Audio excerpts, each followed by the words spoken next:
Hello my dear students, I am B.S. Sharma here.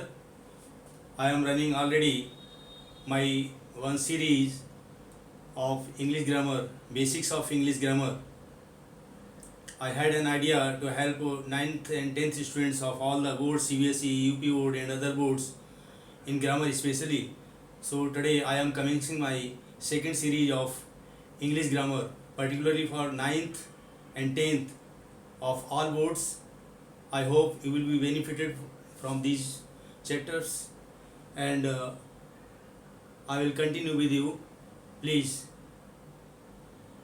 get benefit and continue with me on this channel. Thank you.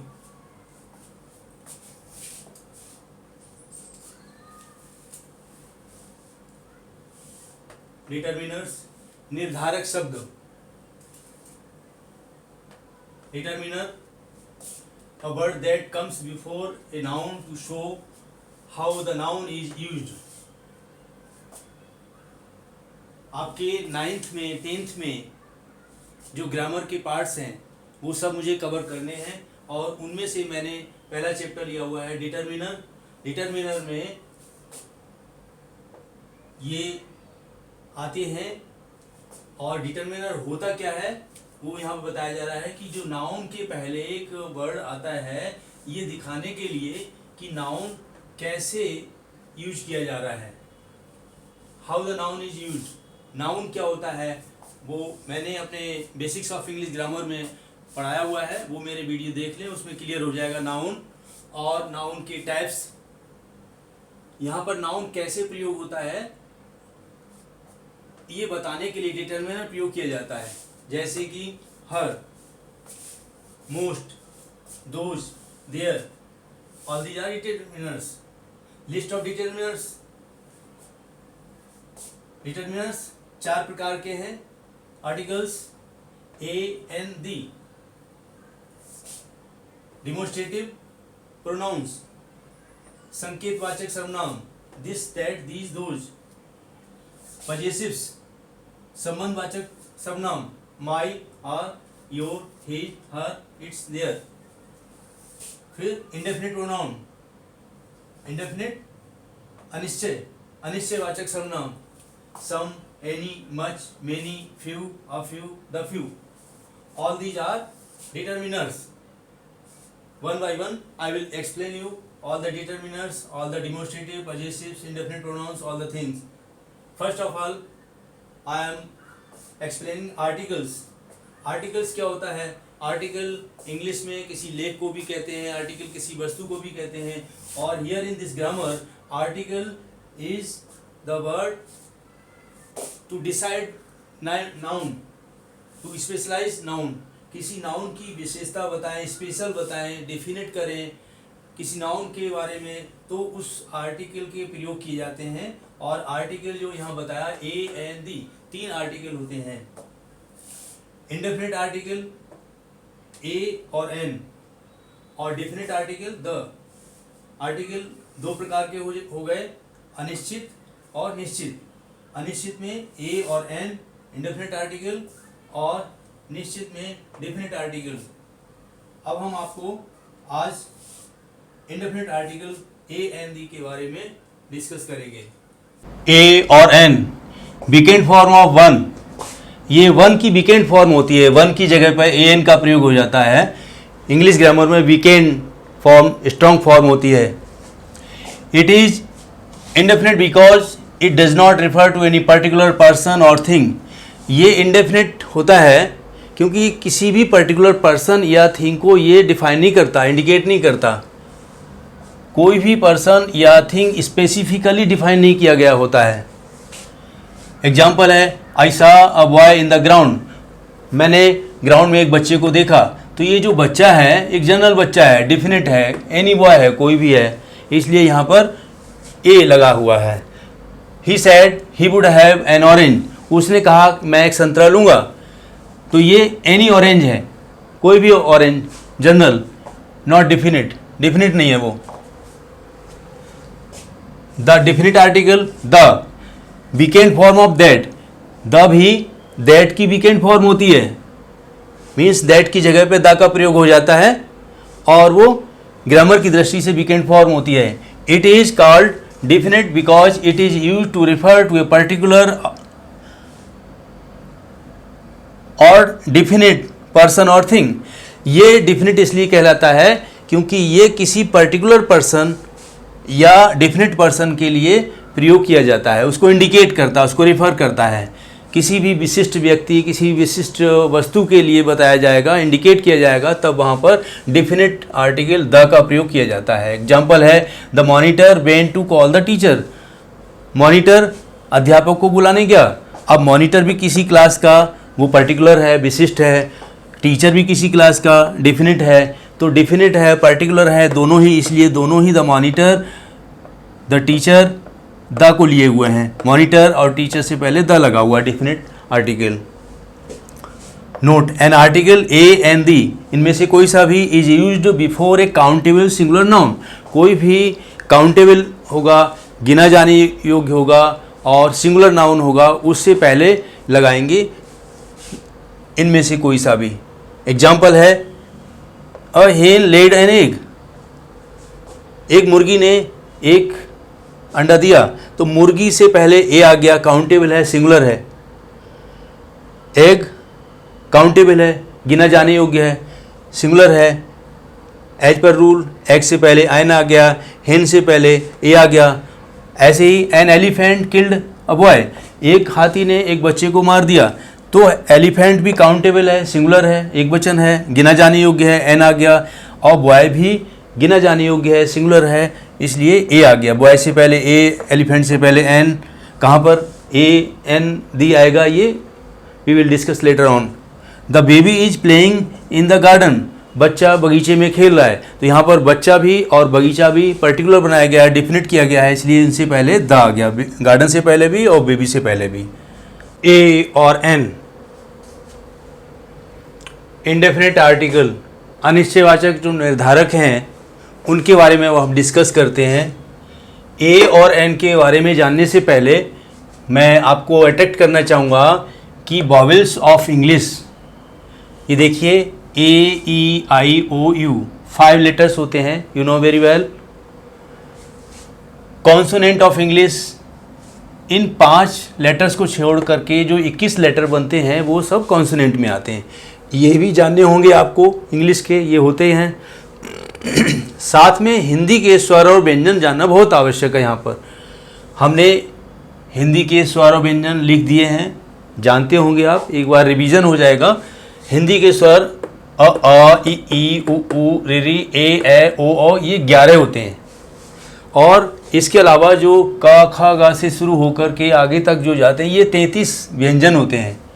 तो हमने यहाँ पर हिंदी के स्वर इसलिए लिखे हैं कि ये आपके ए और एन डिसाइड करने के लिए काम आएंगे। अभी प्रोनाउंसिएशन होता है, साउंड इसमें देखी जाती है हिंदी का उच्चारण करने पर, इसलिए ये आपके सामने लिखे रहेंगे। नोट ए और an is determined by sound of the first letter. Pronunciation of word, a और एन साउंड के द्वारा डिसाइड किए जाते हैं। जो फर्स्ट लेटर होता है प्रोनाउंसिएशन का, जो वर्ड होता है, उस वर्ड का जो प्रोनाउंसिएशन करेंगे और उसका जो फर्स्ट लेटर देखेंगे कि किस तरह का क्या है, स्वर है या व्यंजन है, उससे डिसाइड करते हैं कि ए लगेगी कि एन लगेगी। ये बहुत ध्यान रखना है कि sound of the first letter, first letter की जो साउंड होगी, हो सकता है फर्स्ट लेटर साइलेंट हो तो आगे का जो लेटर होगा, सेकंड लेटर, वहाँ से प्रोनाउंसिएशन शुरू होता है। तो जो प्रोनाउंसिएशन होगा वर्ड का और उसकी जो साउंड होगी, और उसमें भी देखेंगे कि हिंदी का स्वर आ रहा है कि हिंदी का व्यंजन आ रहा है। हिंदी का अगर व्यंजन आ रहा है, कॉन्सोनेंट आ रहा है, तो ए लगेगी। अगर हिंदी का स्वर आ रहा है प्रोनाउंसिएशन करने पर उसका फर्स्ट लेटर, तो उससे पहले एन लगेगी।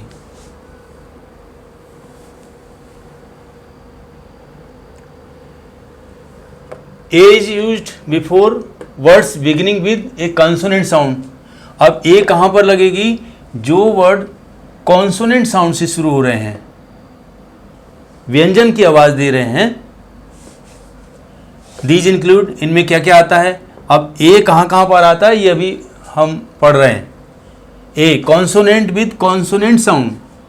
कॉन्सोनेंट साउंड से पहले ऐसे शब्द जो कॉन्सोनेंट साउंड से शुरू हो रहे हैं उनसे पहले ए का प्रयोग। जैसे अ बॉय, बॉय का जो बी है ये बॉय, ब की आवाज दे रहा है, तो हिंदी में उच्चारण करके देख रहे हैं बॉय। हिंदी का कॉन्सोनेंट है, इसमें जाएगा, व्यंजन में जाएगा बॉय से पहले ए। डॉग, डॉग,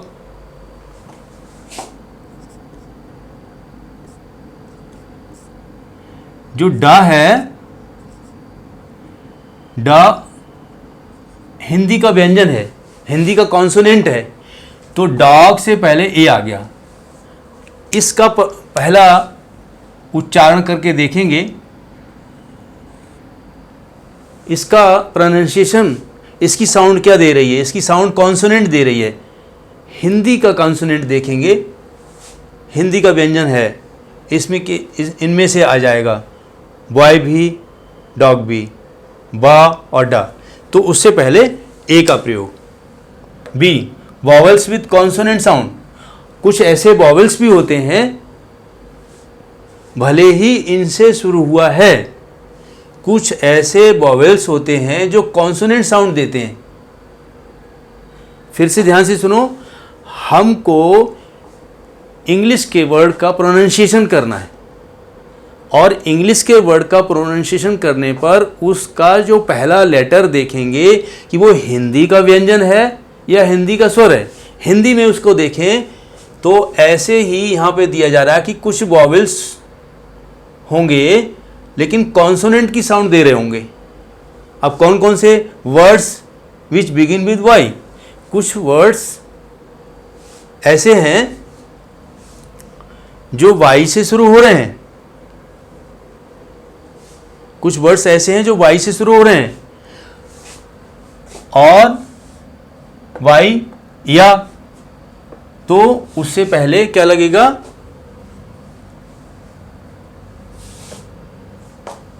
ए।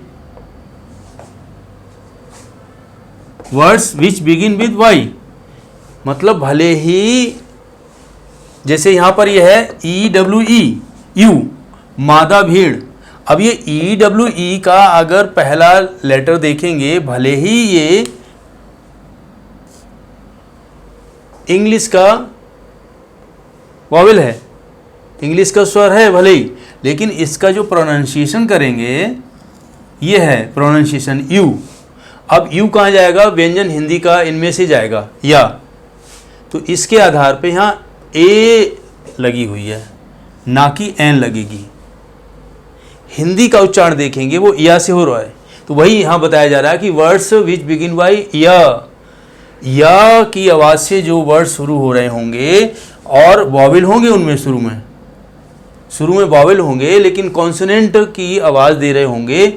हिंदी में उच्चारण करने पर वाई या की आवाज़ आ रही होगी तो वहाँ पर ए लगेगा। दूसरा है यूनिट।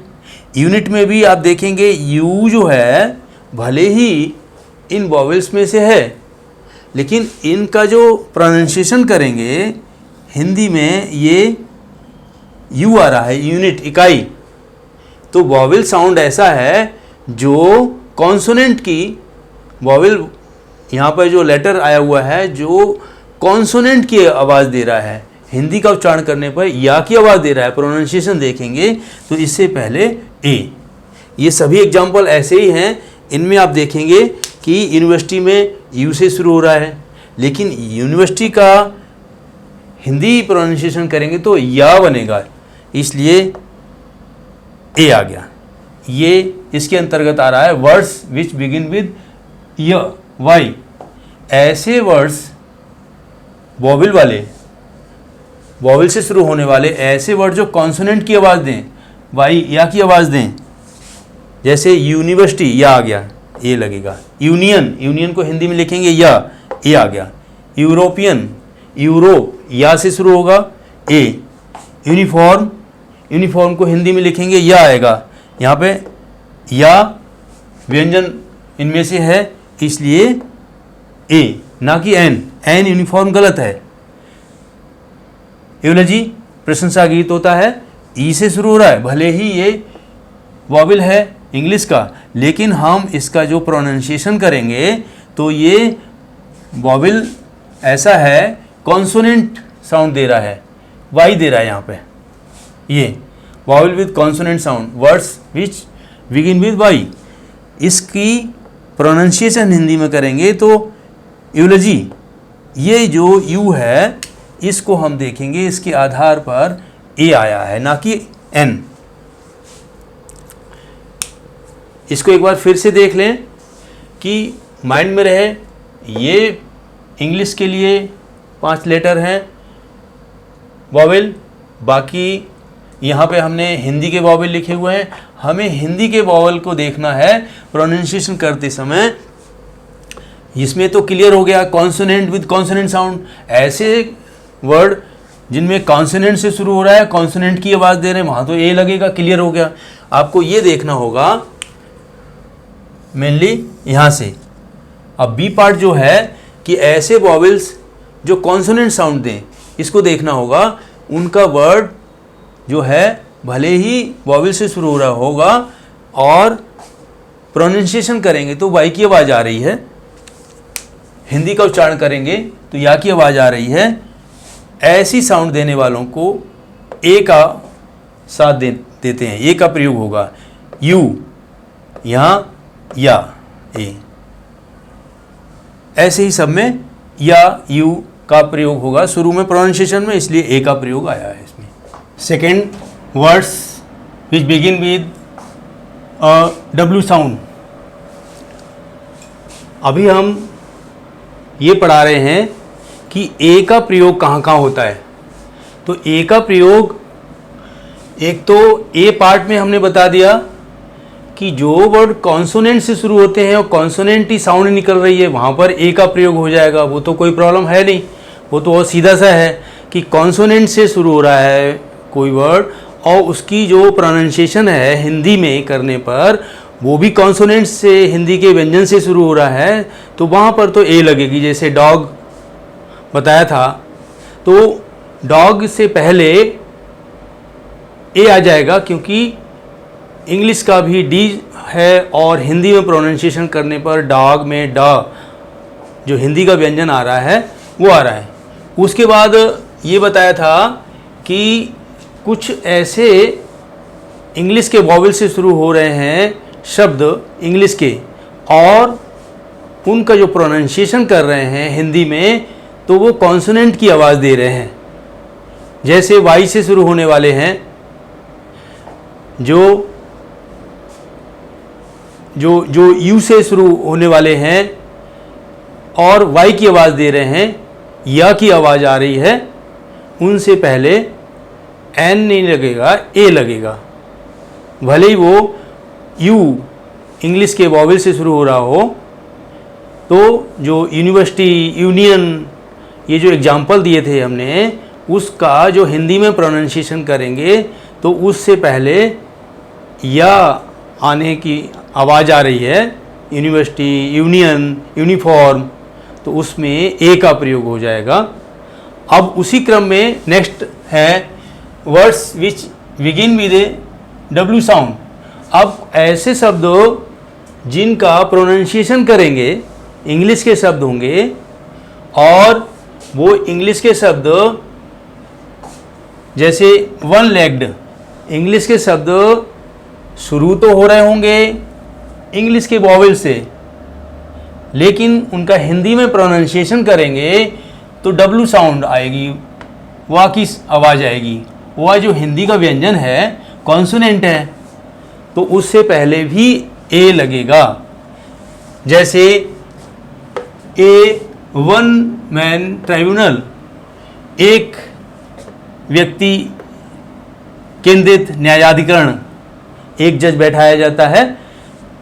तो कोई कमेटी बनाई जाती है, न्यायाधिकरण बनाया जाता है, तो वन मैन सिंगल कैंडिडेट है उसमें, तो इसमें वन का जो प्रोनाउंसिएशन करेंगे तो इस तरह से आएगा, वन, ए 1 रुपी कॉइन, वन।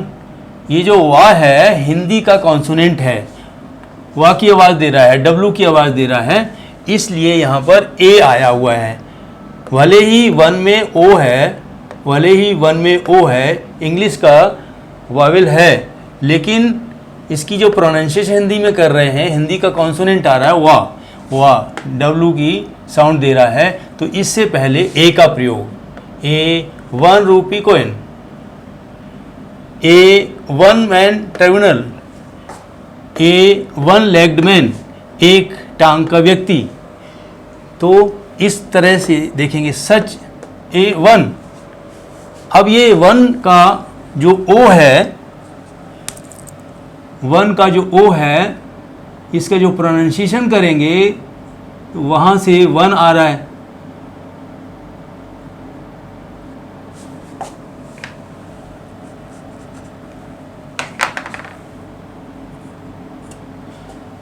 इसको देखते हुए यहाँ पर ए लग गया। तो इस तरह से ए का जो प्रोनाउंसिएशन करने पर ए कहाँ लगाएंगे, ए के बाद वाले शब्द का प्रोनाउंसिएशन करने पर हम देखेंगे कि ए कहाँ लग सकता है, वो अभी बताया। इसी तरह से an is used before words beginning with a vowel sound. अब एन का प्रयोग वावेल साउंड देने वाले शब्द से पहले लगाते हैं। जब हम अब उसमें फिर देखेंगे हिंदी का स्वर हो, अ से लेके औ तक की आवाज़ आ रही हो, कोई भी इंग्लिश का शब्द होगा उसका प्रोनाउंसिएशन हम करेंगे, और उसका प्रोनाउंसिएशन करने पर अगर हिंदी का स्वर आ रहा हो, अ ई उ से लेकर के औ तक के जो स्वर हमने ऊपर लिखे हुए हैं, ये इनमें से कोई भी पहला लेटर, पहला अक्षर आ रहा हो, वो आवाज़ दे रहा हो, तो उससे पहले हम एन का प्रयोग करते हैं। अब इसमें क्या क्या आता है, दीज इंक्लूड, इनमें आता है ये ए बी सी, ये 3 रूल्स दिए हुए हैं एन लगाने के, कि हम कहाँ पर एन लगाएंगे, कौन सा, वावल्स विद वावल साउंड, ऐसे वावल जो वावल की साउंड दे रहे हों, जैसे एन ऑक्स। अब ये एन ऑक्स है, ऑक्स का ओ है, ये अ की आवाज़ दे रहा है, और ये जो अ है ये हिंदी का वावेल है, इसलिए इससे पहले एन आ गया। बड़ा क्लियर है, सीधा है, सरल है। यहाँ बाई चांस इंग्लिश का वावेल भी मिल रहा है, आई है, आई का उच्चारण करेंगे आई, तो इसमें आई आ हिंदी का स्वर है, एन आ गया। एन ईयर, इसमें ई, इसलिए एन आ गया। सरल है। दूसरा ये देखना है, ये बी और सी देखने हैं, जैसे उसमें भी हमने बताए थे ए वाले में। अब एन का प्रयोग चल रहा है, अभी एन का प्रयोग चल रहा है, तो B consonants with vowel sound, ऐसे कॉन्सोनेंट इंग्लिश के वर्ड को देखेंगे और उस वर्ड का जो पहला लेटर होगा उसमें भले ही कॉन्सोनेंट हो, भले ही इंग्लिश का कॉन्सोनेंट हो विद वावेल साउंड, लेकिन उसकी साउंड वावेल की आ रही हो। कॉन्सोनेंट से शुरू हो रहा है इंग्लिश का शब्द, और उसका जो प्रोनाउंसिएशन करेंगे हिंदी में, और हिंदी में स्वर से शुरू हुआ तो उससे पहले एन, जैसे एम ए। अब ये एम ए है, एम ए इंग्लिश का एम वैसे कॉन्सोनेंट है, लेकिन इसका जो प्रोनाउंसिएशन करेंगे एम ए से शुरू हो रहा है, और ये जो एम का ए है वो किसका, हिंदी का स्वर है, इससे पहले एन आ गया, NHDO। अब HDO में भले ही यहाँ पर इंग्लिश का कॉन्सोनेंट दिख रहा है, लेकिन ये जो कॉन्सोनेंट है, कॉन्सोनेंट विद वॉवल साउंड है, ये कॉन्सोनेंट वॉवल की साउंड दे रहा है। वॉवल मीन्स हिंदी में उसका प्रोनाउंसिएशन करेंगे SDO। तो हम ये एस का जो ए है इसके आधार पर एन लगा देंगे। ए और एन लगाने का जो तरीका है, हम फर्स्ट लेटर का प्रोनाउंसिएशन देखेंगे किसी भी शब्द का। जैसे ऊपर भी देखा, यहाँ देखा, आई में देखा, ईयर में देखा, यहाँ पर देख रहे हैं एम ए में, SDO में। तो जो फर्स्ट लेटर है वो भले ही कॉन्सोनेंट इंग्लिश के से शुरू हो रहा है, लेकिन उसकी जो वॉवल साउंड है हिंदी में वॉवल साउंड है, इससे पहले एन आ गया। C, before words beginning with a silent H. अब ऐसे शब्द, इंग्लिश के ऐसे शब्द जिसमें एच से शुरू हो रहे हैं वो वर्ड्स, लेकिन उनका जो पहला लेटर है, फर्स्ट लेटर है, एच है और वो साइलेंट है। जैसे इसको हावर नहीं पढ़ेंगे, एच साइलेंट है, इसलिए इसका प्रोनाउंसिएशन है आवर। और ब्रैकेट में रा लिखा हुआ है, रा का मतलब यह है कि जो इंग्लिश के जो प्रोनाउंसिएशन करते हैं तो रा बोलते समय कम उभर के आए, गले में रह जाए, कम आवाज आए, ना आवाज आए, आओ। ये ब्रिटिश पैटर्न है, IPA इंटरनेशनल फोनेटिक अल्फ़ाबेट के अनुसार इसका प्रोनाउंसिएशन। तो आओ, और में इसमें ओ देखेंगे, ओ से शुरू हो रहा है, एच साइलेंट है। एच जब साइलेंट है तो इससे पहले एन का प्रयोग होगा। भले ही ये एच जो है इंग्लिश का कॉन्सोनेंट है, लेकिन एच साइलेंट है, तो अगले लेटर से इसका प्रोनाउंसिएशन शुरू हुआ और। अब और में ओ के आधार पर एन लगाया गया है, ओ के आधार पर एन लग गया। दूसरा एन ऑनर, उसी तरह से एच साइलेंट है, यही रूल कहता है before words beginning with A silent H. Silent H से जो वर्ड शुरू हो रहा है उससे पहले एन का प्रयोग। इसका जो प्रोनाउंसिएशन करेंगे हिंदी में ऑनर, ऑनर आ से शुरू हो रहा, एन आ गया। ऑनेस्ट, ऑनेस्ट ओ से शुरू हो रहा, ओ और एन आ गया। इसी तरह से ये हेयर नहीं है, हेयर वो होता है बालों वाला, HAIR, वो हेयर होता है। और ये है एयर, ये ई से शुरू हो रहा है। ई जो है एयर, ये उत्तराधिकारी होता है, बाप की संपत्ति बेटे को मिली, बेटे की अगले बेटे को मिली, तो ये उत्तराधिकारी किसी चीज़ का जो बनाया जाता है उसको ये एयर से, ए से शुरू हो रहा है। अब ये ए से जो शुरू हो रहा है, अब ये ए के आधार पे एन लग गया। ऑनरेबल मैन, वही और से शुरू हो रहा है, एन आ गया। तो यहाँ पर अब तक हमने ये बताया कि ए और एन का प्रयोग कहाँ कहाँ पर होता है। ए के पार्ट में ए के रूल बता दिए और एन के पार्ट में एन के प्रयोग बता दिए।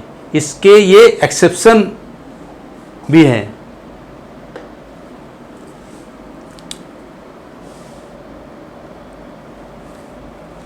बी और सी, इसका एक्सेप्शन हो गया। उसी तरह से ए वाले में जो एक्सेप्शन था। अब इसके बाद पढ़ाएंगे कि ए और एन कहाँ पर लगाते हैं। ए एन और ए या एन का प्रयोग बताएंगे कि किन किन जगहों पर ए या एन लगेगा। अभी तक तो ये डिसाइड हुआ कि ए कहाँ लगाते हैं, ए लगाने के रूल क्या है और एन लगाने का रूल क्या है। लगेगा एक वचन के लिए ए भी और एन भी। अब आगे कई सारे रूल ऐसे बताएंगे कि जिनमें ये बताया जाएगा कि ए या एन आएगा, दी नहीं आएगा। अब नोट यही है, only countable singular noun take a और एन। केवल काउंटेबल जो गिने जाने योग्य है और सिंगुलर नाउन है उनसे पहले ए एन का प्रयोग होता। दूसरा, a an plus singular indefinite noun होता है। सिंगुलर वो नाउन कैसा होगा? इंडेफिनिट नाउन होगा, अनिश्चित। जो पीछे हमने बताया है कि ऐसा जो जनरल है, निश्चित नहीं है, अनिश्चित है, तो उससे पहले ए या एन लगता है। ये आगे और दी का प्रयोग जब बताएंगे तो उसमें पता चलेगा कि उसमें डेफिनिट कुछ जो चीज़ें यही हैं जनरल वाली, उन्हीं को जब पर्टिकुलर कर दिया जाता है, डेफिनिट बनाया जाता है, तो वहाँ पर द लग जाएगा। और जो इंडेफिनिट होंगी वो चीज़ें जनरल के रूप में होंगी तो वहाँ पर ए एन का प्रयोग हो जाएगा। Now the usages of the indefinite article a और एन। अब हम डिस्कस करेंगे कि इंडेफिनिट आर्टिकल ए या एन का प्रयोग कहाँ पर होता है। अब तक तो ये पढ़ा कि ए किस जगह पर प्रयोग करते हैं और एन किस जगह पर प्रयोग करते हैं। अब इन रूल्स में ये पढ़ेंगे कि आर्टिकल ए या एन इनमें से एक कोई सा भी आएगा, लेकिन कहाँ कहाँ पर, किन किन परिस्थितियों में हम उसका प्रयोग करते हैं। जनरल रूप में होगा, इंडेफिनिट होगा। पहला है in the numerical sense of one. जो संख्यावाचक संख्याएं होंगी, संख्यावाचक जो शब्द होंगे, उनमें हम प्रयोग करेंगे ए या एन, जैसा भी आवश्यकता हो। I bought a dozen mangoes. हमने 1 दर्जन के आम खरीदे। तो यहाँ पे न्यूमेरिकल सेंस है, numerical sense of one. Single का हो ए डजन, ये आ गया। 100 पैसे में के रुपी, 100 पैसे मिलाकर के 1 रुपया बनता है। तो 1 रुपया है, रुपी है, इससे पहले ए आ गया। ये संख्यावाचक सब संज्ञाएं हैं। तीसरा, अ स्टिच इन टाइम सेव्स 9। ये कुछ प्रोवर्ब्स है, याद करने की है कि समय पर संभालने से बहुत बड़ी आफत टल जाती है। तो ए स्टिच संख्यावाचक है, न्यूमेरिकल है, इसलिए ए आ गया। दूसरा, इन the sense of the sense, in the sense of the same.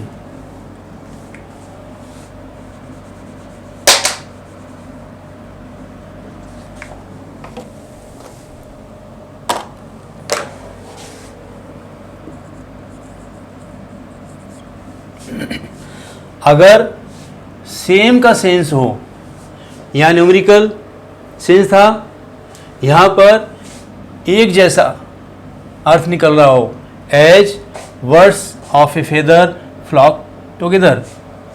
एक जैसी सोच के लोग, यही प्रोवर्ब है। चोर चोर मौसेरे भाई जैसे होते हैं, चोर का भाई ग्रे काट। एक जैसी सोच के लोग, words of a feather flock together. तो अ फेदर सेम है, एक से हैं। They are much of an age, वो एक ही उम्र के हैं, तो एक जैसे हैं। An age. Rule number 2, the sense of the same. Rule number 3, in the sense of a certain. अगर सेंस ये लग रहा हो कि ये निश्चय है, निश्चय ये काम है, यही व्यक्ति है, यही वस्तु है, ये निश्चय हो गया हो, तो उस सेंस में ए या एन। जैसे a man came in knocked at the door. एक व्यक्ति आया और उसने दरवाजे पर दस्तक दी, तो वो मनुष्य निश्चय हो गया कि एक मनुष्य आया, उसने दरवाजे पर दस्तक दी, इसलिए अ का प्रयोग। An old man had 3 sons, एक बूढ़े व्यक्ति के 3 बेटे थे, तो बूढ़ा व्यक्ति निश्चय है, सर्टेन के सेंस में है, इसलिए एन आ गया। अब यहाँ ओल्ड अभी पीछे पढ़ चुके हैं कि इसका प्रोनाउंसिएशन ओ से शुरू हो रहा है, हिंदी का स्वर है, इसलिए एन आ गया, बाकी जगहों पर ए आ रहा है। Rule number 4, in the sense of every, rate, measurement, speed. अगर सेंटेंस में ये सेंस निकल रहा हो, कहीं एवरी का अर्थ निकल रहा हो प्रत्येक, या कोई रेट बताया जा रहा है, मेजरमेंट कोई नाप तोल बताई जा रही है, कोई स्पीड बताई जा रही है, तो ऐसी जगहों पर भी ए या एन का प्रयोग होता है एज पर रूल। जैसे ही gets a salary of ₹40,000 a month, एक महीने में 40,000 रुपये सैलरी लेता है वो, तो ही गेट्स ए सैलरी, यहाँ पर मेजरमेंट है, गिनती है, इसलिए यहाँ पर ए आ गया, a salary. Wheat sells at ₹2 a kilo, गेहूँ ₹2 एक किलो, ₹2 का 1 किलो मिलता है, तो यहाँ पर क्या है, वही मेजरमेंट है, इसलिए यहाँ पर ए आ गया, किलो से पहले a. 5th, in the sense of some, any, single. अब अगर ऐसा सेंस निकल रहा हो कि कोई सम का है कुछ, एनी कोई, सिंगल कोई एक चीज़, इकलौता के सेंस में अगर है, ऐसा सेंस निकल रहा है, वहाँ पर भी ए या एन का प्रयोग। जैसे देयर वाज ए किंग, वहाँ एक राजा था या एक राजा था, तो यहाँ सिंगल के सेंस में आ रहा है, इसलिए किंग से पहले ए आ गया। I have a great regard for the teacher, मैं अध्यापक के लिए बहुत सम्मान रखता हूँ, तो एक ग्रेट रिगार्ड ये सम के सेंस में आ गया कि कुछ ज़्यादा या कम, तो इसलिए ए आ गया, a great regard. He did not speak a word in self defence, उसने आत्मरक्षा में एक शब्द भी नहीं बोला, तो सिंगल है या एनी का सेंस आ गया, कोई भी एक भी शब्द नहीं बोला, एनी का सेंस आ गया। He did not speak a word, तो यहाँ पर ए का प्रयोग हो गया। तो कहाँ कहाँ पर ए या एन का प्रयोग होता है, दी का नहीं, अभी वो सेकंड पार्ट होगा, दी का प्रयोग कहाँ कहाँ होगा। अभी हम स्टडी कर रहे हैं कि ए या एन में से कोई सा एक कहाँ कहाँ पर प्रयोग हो रहा है, तो ये रूल चल रहे हैं। 6 number, in a general sense to represent the whole class. किसी क्लास का मतलब यहाँ पर वर्ग, जाति, श्रेणी, समुदाय के लिए है। किसी होल क्लास, पूरी श्रेणी के लिए, पूरी समुदाय के लिए अगर रिप्रेजेंट किया जा रहा हो जनरल सेंस में, वहाँ पर भी ए का प्रयोग हो जाता है। जैसे कि a dog is faithful to his master, एक कुत्ता अपने मास्टर के लिए वफादार होता है। मीनिंग ऑल डॉग्स, मतलब सभी कुत्ते वफादार होते हैं। एक जाति विशेष के बारे में कह दिया, ये कॉमन नाउन है, डॉग है, जातिवाचक है। A cow is a useful animal, meaning all cows, सभी गायों के बारे में बता दिया। एक काउ समुदाय के बारे में बता दिया कि एक गाय जो है वो यूजफुल जानवर है। अब यहाँ पर काउ से पहले ए आ गया, ए और एन कहाँ आता है उसका प्रैक्टिस आप कर ही चुके हैं। यहाँ पर फिर यूज से पहले या से शुरू हो रहा है, इसलिए ए आ रहा है। तो यहाँ पर अभी हमें देखना है, एक काउ ये एक जाति है, वर्ग है काउ के लिए। अगर काउ का नाम हो जाता है, डॉग का नाम हो जाता है, तो वो प्रॉपर नाउन हो जाते, व्यक्तिवाचक हो जाते। यहाँ पर ये कॉमन नाउन है, जातिवाचक है। 7th, before a proper noun to make it a common noun, किसी प्रॉपर नाउन से पहले ए रखना जब उसको कॉमन नाउन बना दिया जाए। अब यहाँ पर प्रॉपर नाउन क्या है, कॉमन नाउन क्या है, हमारे पुराने वीडियो आप देख सकते हैं बेसिक्स ऑफ इंग्लिश ग्रामर में, वहाँ पर हमने नाउन के टाइप्स बताए हुए हैं, कितने प्रकार के नाउन्स हैं। तो उसमें प्रॉपर नाउन अभी हम यहाँ पर बता देते हैं। प्रॉपर नाउन का मतलब किसी का, व्यक्ति का कोई नाम है। और यहाँ कॉमन नाउन में उसकी जाति है, जैसे डॉग यहाँ कॉमन नाउन हो गया, जातिवाचक संज्ञा। और डॉग का अगर कोई नाम रख दें शेरू, तो वो प्रॉपर नाउन में चला जाएगा, इस तरह से। अब प्रॉपर नाउन से पहले जनरली ए लगता नहीं है। प्रॉपर नाउन से पहले जैसे ए राम, ए सीता, ऐसा कभी नहीं लगता। किसी नाम से पहले, प्रॉपर नाउन से पहले ए नहीं लगता। लेकिन लगता है, कब लगता है? जब उसको कॉमन नाउन बना दिया जाए, एक जातिवाचक के रूप में बना दिया जाए। जैसे ही इज अ सेकेंड न्यूटन, वो दूसरा न्यूटन है। अब जैसे न्यूटन एक तो नाम के रूप में है तो प्रॉपर नाउन में चला जाएगा। लेकिन कोई साइंटिस्ट है, ही अ ग्रेट साइंटिस्ट, कोई बहुत महान वैज्ञानिक है, उसकी तुलना कर दी न्यूटन से, तो जब न्यूटन बता दिया, न्यूटन से उसकी तुलना कर दी, तो एक साइंटिस्ट की उपाधि उसको दी है। तो न्यूटन को यहाँ पर प्रॉपर नाउन से बनाया हुआ है common noun. A great scientist है, कॉमन नाउन बनाया गया, इसलिए यहाँ पर ए आ गया है। Here is a Daniel come to judgement. अब यहाँ पर फिर से ए डैनियल नाम के कोई व्यक्ति है, वो क्या है कि जजमेंट के लिए आए हुए हैं। अब कैसे है वो? एक्चुअल में डैनियल नहीं है, डैनियल कोई व्यक्ति है, उससे तुलना कर दी। कैसे है वो? जज है, ए वाइज एंड अपराइट जज, कोई अच्छा बुद्धिमान जज है, न्याय के लिए आया हुआ है, तो डैनियल से उसकी तुलना कर दी। तो डैनियल को जो प्रॉपर नाउन था यहाँ पे कॉमन नाउन बना दिया है, एक जज के रूप में उसको प्रयोग किया गया, इसलिए ए आ गया। और वैसे किसी के नाम से पहले ए नहीं आता।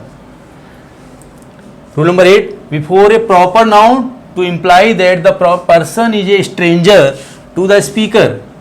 अब फिर प्रॉपर नाउन से पहले और भी आता है। कहाँ आता है? अगर प्रॉपर नाउन ऐसा लगे कि स्ट्रेंजर है, किसके लिए? स्पीकर के लिए, जो वक्ता है, बोलने वाला है, किसी का इंट्रोडक्शन दे रहा है, और उसके लिए कोई व्यक्ति स्ट्रेंजर, अजनबी की तरह लगे, तो फिर उसके पहले ए लगा सकते हैं। जैसे a mister Gupta called when you were away, जब आप बाहर थे तो कोई मिस्टर गुप्ता नाम के व्यक्ति थे, उन्होंने बुलाया। अब जनरली मिस्टर गुप्ता से पहले ए का प्रयोग करने की आवश्यकता नहीं है अगर वो प्रॉपर नाउन में है तो। लेकिन इस रूल के अनुसार उस प्रॉपर नाउन को क्या बनाया है? स्ट्रेंजर, अगर अजनबी बनाया हुआ है। कोई मिस्टर गुप्ता आए थे, उन्होंने फ़ोन किया था। अगला, अ मिस माथुर रेंग एन आवर एगो, कोई मिस माथुर हैं, कोई, उनको स्ट्रेंजर बना दिया, उन्होंने 1 घंटे पहले फ़ोन किया था। अब वैसे मिस माथुर से पहले ए नहीं आएगा, प्रॉपर नाउन है, लेकिन इस प्रॉपर नाउन को क्या किया? स्ट्रेंजर बना दिया। स्पीकर के लिए, बोलने वाले के लिए स्ट्रेंजर हैं, अजनबी हैं, इसलिए यहाँ पर ए आ गया। कोई मिस माथुर नाम की उन्होंने फ़ोन किया। Rule number 9, in exclamation before a singular countable noun. Exclamation मतलब अचंभा, कहीं अचंभा बताया गया हो। अब पार्ट्स ऑफ स्पीच में आप पढ़ेंगे, इंटरजेक्शन होता है, तो उसमें कोई चीज़ सडन फीलिंग्स जो होती है, अचानक दिल से भाव निकले, वो सब इंटरजेक्शन में, एक्सक्लेमेशन में काउंट हो जाते हैं। तो ऐसे एक्सक्लेमेशन में जहाँ पर अचंभा हो रहा हो, तो ऐसे सिंगुलर काउंटेबल नाउन से पहले ए का प्रयोग, और ऐसे शब्दों में, ऐसे सेंटेंसेस के बाद में ये निशान लगता है, एक्सक्लेमेशन मार्क लगता है, फुल स्टॉप नहीं लगता है। व्हाट ए ब्यूटीफुल बिल्डिंग, कितनी सुंदर इमारत है, अचंभा किया जा रहा है, तो यहां पर ए। व्हाट ए लवली कलर, कितना प्यारा रंग है, इसमें भी अचंभा किया जा रहा है, इसलिए ए आ गया यहाँ पर, एक्सक्लेमेशन है, इंटरजेक्शन है। नेक्स्ट, इन सर्टेन फ्रेजेज, कुछ फ्रेजेज में भी ए का प्रयोग होता है। अब फ्रेज क्या होते हैं, फ्रेज भी हमने बताए हुए हैं अपने एक वीडियो में, तो फ्रेज मैं यहाँ बता देता हूँ। फ्रेज क्या होता है, दो शब्दों का या दो से अधिक शब्दों का जो मिलाकर के बाकी का अंश होता है, वाक्यांश कहलाता है, वो फ्रेज होता है। जैसे अ sore throat, a bad time, बुरा वक्त, इन तीनों शब्दों को मिला के अर्थ निकलेगा, इन तीनों शब्दों को मिला के अर्थ निकलेगा। अब इसमें देखेंगे कहीं पर भी उसमें वो नहीं होता है, क्रिया नहीं होती है। देखिए, अ सीवियर पेन, सेंटेंस नहीं होता ये, इसमें वाक्य का अंश होता है। अ सीवियर पेन, तेज दर्द। Next, with most when the superlative is used, most शब्द के साथ भी, मोस्ट शब्द से पहले ए का प्रयोग जहाँ सुपरलेटिव के सेंस में उसको प्रयोग किया गया हो, जहाँ वेरी या वेरी मच का सेंस निकल रहा हो। अब सुपरलेटिव क्या 3 डिग्री होती हैं, पॉजिटिव, कंपैरेटिव, सुपरलेटिव। सुपरलेटिव सबसे ज़्यादा, सबसे महान, सबसे बड़ा, सबसे अच्छा, तो ऐसा अर्थ निकल रहा हो, वेरी का अर्थ निकल रहा हो, वेरी मच का बहुत ज़्यादा, बहुत, तो ऐसा सुपरलेटिव का अर्थ निकल रहा हो, ऐसे मोस्ट से पहले का भी ए का प्रयोग। This is a most painful story, ये बहुत ही दर्दनाक कहानी है, तो मोस्ट से पहले ए।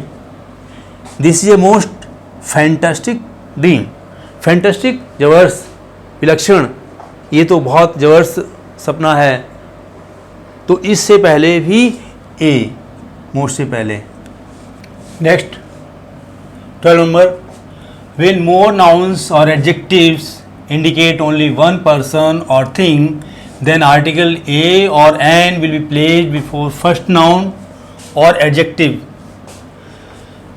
जब बहुत सारे nouns या adjective केवल एक पर्सन के बारे में बताते हों, तो उससे पहले ए या एन जो लगेगा आर्टिकल, वो केवल फर्स्ट नाउन या एडजेक्टिव से पहले लगेगा। जैसे अ रेड एंड ब्लू पेंसिल, एक लाल और नीली पेंसिल, पेंसिल एक ही है, वो पार्टली लाल है और पार्टली नीली है।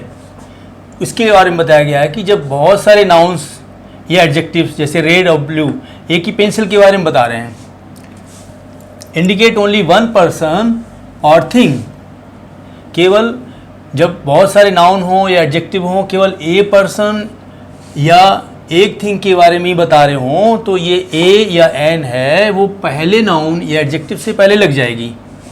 जैसे ए, रेड से पहले ए लगाने में काम चल जाएगा। अगर केवल पेंसिल एक है, उसी के बारे में बताना है, तो जैसे एक लाल और नीली पेंसिल, पेंसिल एक ही है, वो कैसी है, रेड भी है और ब्लू भी है, तो यहाँ पर ए लगाने से काम चल जाएगा, यहाँ अलग से नहीं लगाएंगे। यहाँ लगा देंगे तो अर्थ अलग हो जाएगा, वो आगे बताएंगे।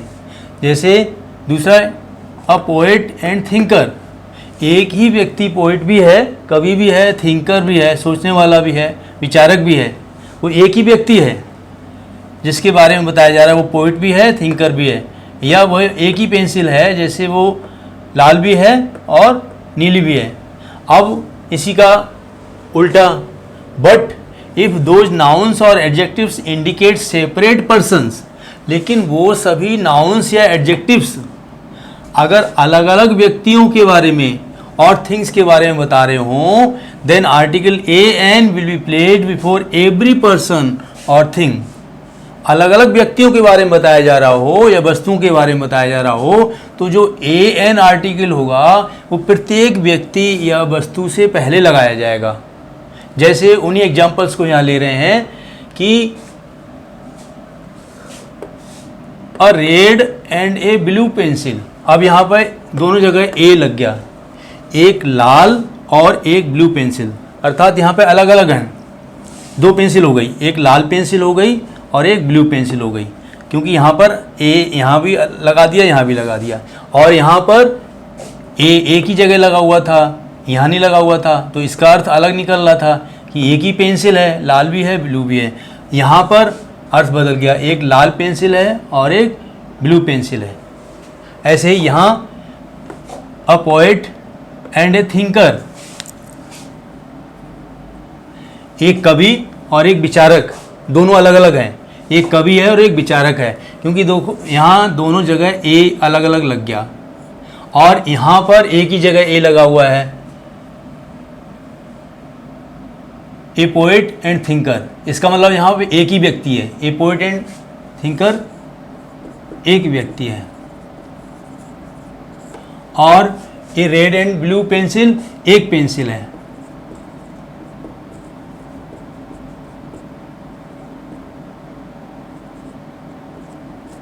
और यहाँ पर 2 पेंसिल हैं।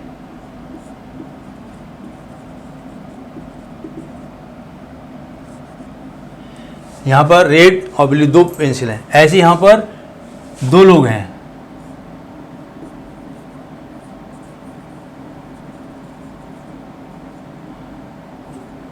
टू पर्सन्स हैं, एक पोइट है और एक थिंकर है। रूल नंबर 13, ए और एन के साथ एब्स्ट्रैक्ट नाउन आता है, जैसे कि she has received a good education. ये जो गुड एजुकेशन है ये एब्स्ट्रैक्ट नाउन है, तो एब्स्ट्रैक्ट नाउन से पहले ए का प्रयोग यहाँ पे हो गया है, ए आएगा या एन जो होगा, जो रूल होगा ए एन रखने का।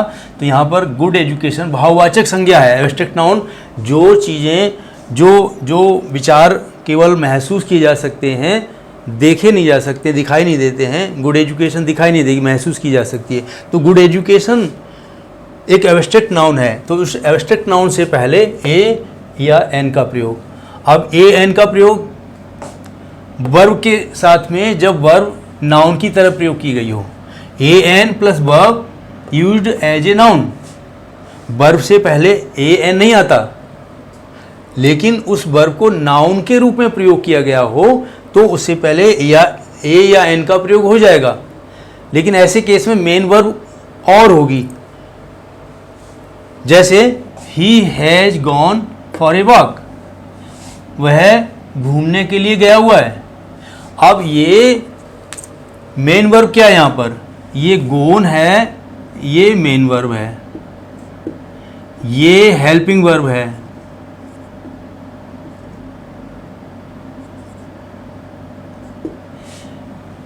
ही प्रोनाउन हो गया, हैज हेल्पिंग वर्ब हो गई, गॉन मेन वर्ब हो गई।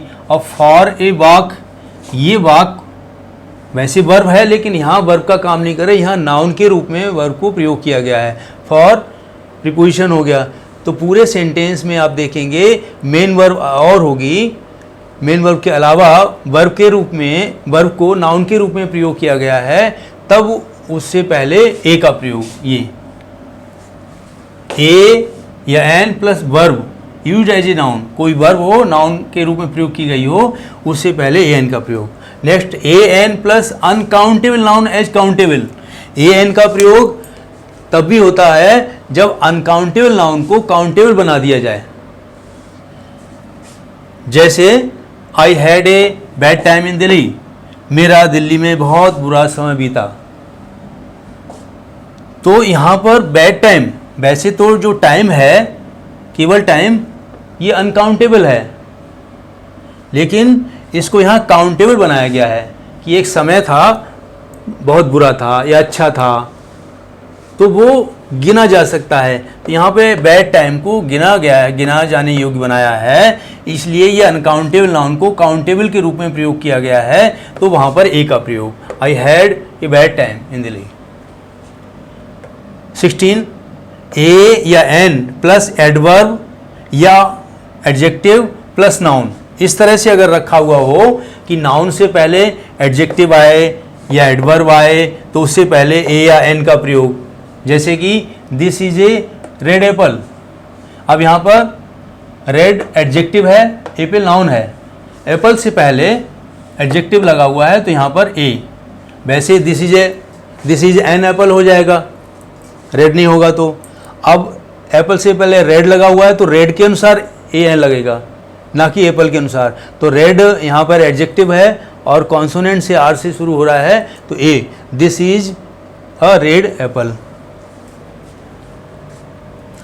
Second, he is a very honest boy, वो बहुत ईमानदार लड़का है। अब यहाँ पर he pronoun, is main verb है, ये आर्टिकल लग गया, और वेरी एडजेक्टिव भी है या एडवर्ब भी है, दोनों हैं। और यहाँ पर ऑनेस्ट एडजेक्टिव है और बॉय नाउन, तो नाउन से पहले एडजेक्टिव लगा हुआ है, फिर यहाँ पर एडवर्ब लगा हुआ है, तो उससे पहले ए लगा हुआ है। तो एडजेक्टिव या एडवर्ब लगा हो, नाउन हो, तो ऐसी स्थिति में उससे पहले या वो शुरू में ए एन का प्रयोग।